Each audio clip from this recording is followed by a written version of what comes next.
did this to change my image. You must still be making money off the use of the picture. Absolutely. History rather than the dad walking her down now. So that upsets me somewhat. How can I ask for a better... Betrayal when you found out your father was working with the tabloids?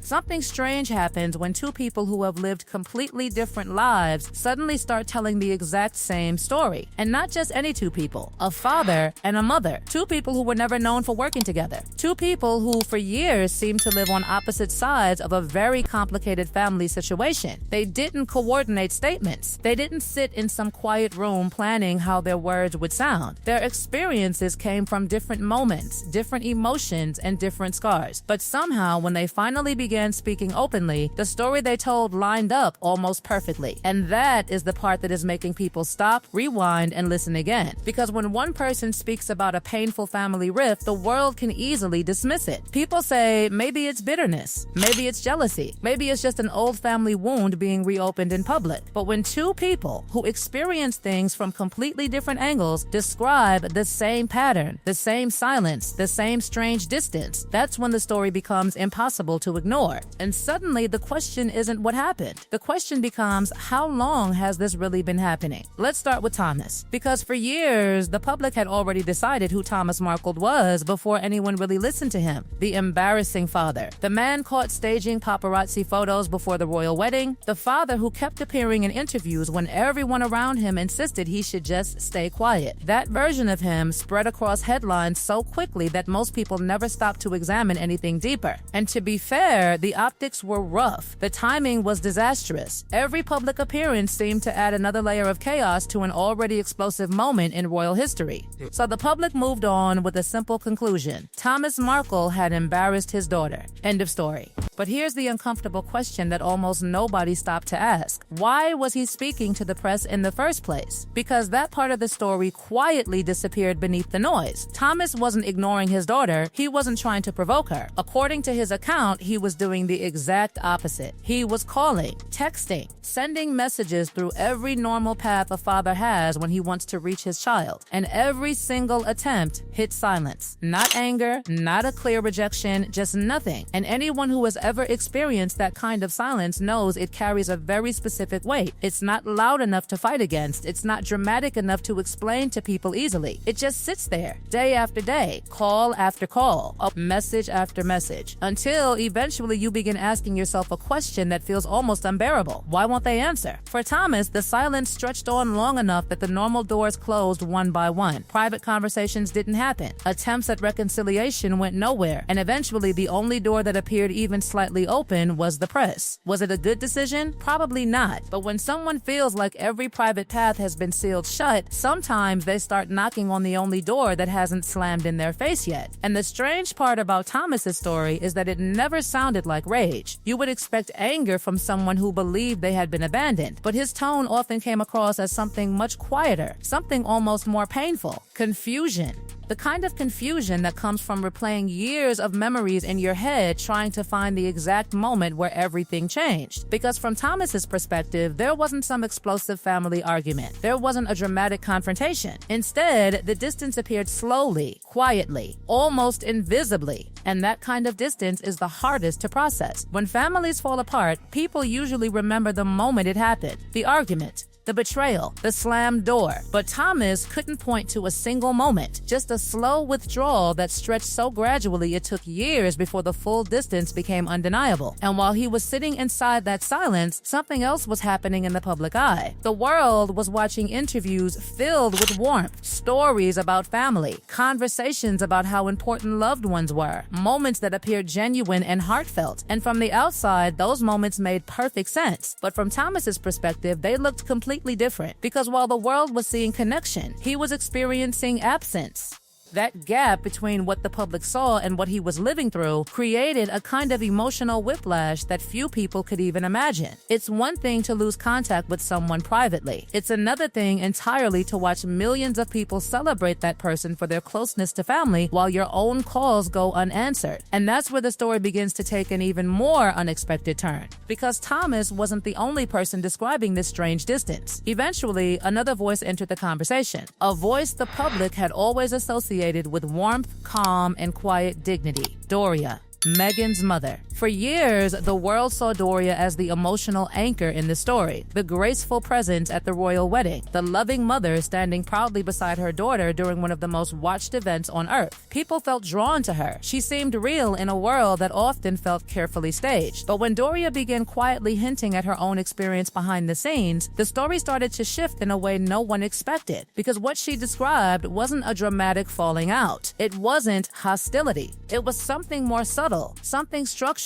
something that felt managed. The closeness everyone assumed existed between mother and daughter, according to Doria's hints, didn't always function the way people imagined. Visits became scheduled, phone calls had to be arranged, moments that once happened naturally started appearing on calendars, and the idea that a mother had to book time just to speak to her own child was the detail that made people pause, because that kind of system doesn't usually appear by accident. And once you hear that detail, another question quietly begins forming in the back of your mind. If Thomas was experiencing silence and Doria was experiencing scheduled access, then maybe these weren't isolated situations. Maybe they were pieces of the same pattern. And the moment those two experiences begin lining up, the story becomes something far bigger than a simple family misunderstanding. Because suddenly, the silence Thomas described doesn't just feel accidental, it starts to feel organized. And if that's true, then the next voice in this story, the one who claims she actually saw how this system worked from the inside, might reveal something even more explosive. The moment Samantha entered the picture, the entire story shifted in a way that nobody could ignore anymore. Because Thomas spoke about confusion, Doria spoke about distance, but Samantha spoke about how the whole thing actually worked, not just how it felt, not just the emotional side of it. She described the mechanics, and once you hear the mechanics, the entire situation starts looking very different. Samantha wasn't someone observing from far away like Thomas. She wasn't someone quietly accepting limited access like Doria. She grew up in the same environment, same house, same childhood memories, the kind of shared history that most people assume will always remain permanent no matter how complicated life becomes later. And that's why the shift she describes didn't feel dramatic at first. It felt gradual, subtle, almost invisible. Invitations that used to come naturally began arriving less often. Conversations that once lasted hours became short, careful exchanges. And then something new appeared between them. A layer, a barrier, not openly acknowledged but unmistakably present. The kind of invisible wall that you can't point to directly, but you feel it every single time you interact with someone. And the strangest part, according to Samantha, was that none of this was visible to the outside world. Public appearances still looked warm. Moments captured on camera suggested closeness. Interactions seemed friendly enough that anyone watching from a distance would assume everything was perfectly fine. But Samantha says what people saw publicly and what was happening privately were two completely different things. Because behind the scenes, even basic communication had started going through other people. Not directly, not the way siblings normally talk. Messages were routed, visits were arranged, conversations were filtered. And that's the moment Samantha realized something that completely changed how she understood the situation. She wasn't just drifting away from her sister. The distance was being built, carefully, piece by piece, like a system that slowly reshapes relationships without ever announcing that it's happening. At first, it just feels like life getting busy.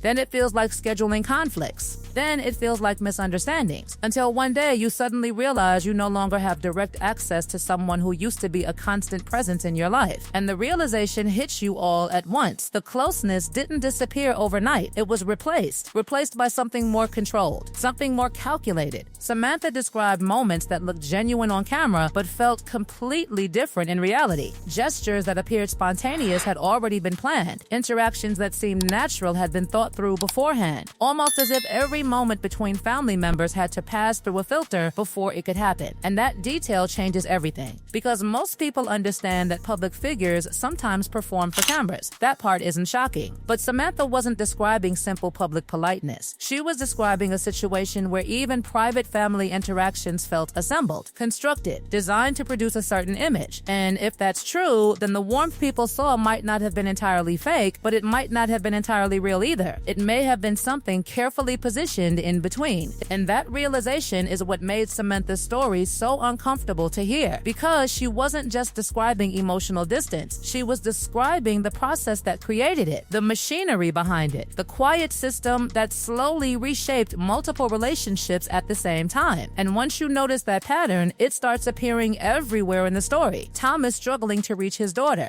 Doria needing to schedule calls, Samantha watching communication pass through other people, different relationships, different dynamics, but the same outcome: distance, controlled access, managed interaction. And that's when the three separate stories begin to merge into one, because individually each account could be explained away. A father misunderstanding his daughter's busy life, a mother adapting to the pressures of global fame, a sibling dealing with complicated family dynamics. But when all three experiences point toward the same pattern, it becomes harder to dismiss. Three people, three completely different vantage points, all describing interactions that became scheduled, filtered, and controlled. That level of consistency is what makes people pause, because chaotic family breakdowns rarely follow the same structure across multiple relationships. Chaos is messy, unpredictable, emotional. But what Samantha described didn't sound chaotic, it sounded systematic. And that's the moment where the entire conversation stops being about typical family drama. Instead, it becomes something deeper, something more uncomfortable. Because it raises a question nobody wants to ask out loud. Was the distance between Meghan and her family simply the result of overwhelming fame? Or was fame used as the perfect explanation for something that had already been happening behind the scenes? Because the pressures of public life absolutely constrain relationships. That part is real. Schedules get tight. Security becomes complicated. Private moments become rare. But those pressures usually create confusion, not systems. They create distance by accident. What Thomas, Doria, and Samantha describe feels more deliberate than that. And the hardest part of this story isn't anger. None of them sound like they're driven by pure resentment. What they describe sounds more like loss. Thomas eventually stopped expecting his phone to ring. Imagine that moment for a second. The quiet realization that the silence you've been waiting to break is actually the answer itself. Doria learned to contain her love within the small windows of access that remained available. The kind of love a mother never stops feeling, even when the relationship changes in ways she never imagined. And Samantha watched something even stranger happen. She watched a public version of her family relationship continue to exist in headlines and interviews, while knowing that the private version had already disappeared. Three different people, three different kinds of heartbreak, but all of them watching the same phenomenon unfold. A public image that looked warm, connected, and deeply rooted in family, while the private relationships behind that image quietly faded into distance. And when you strip away the titles, the cameras, the interviews, and the carefully managed public appearances, what remains is something much simpler: a father,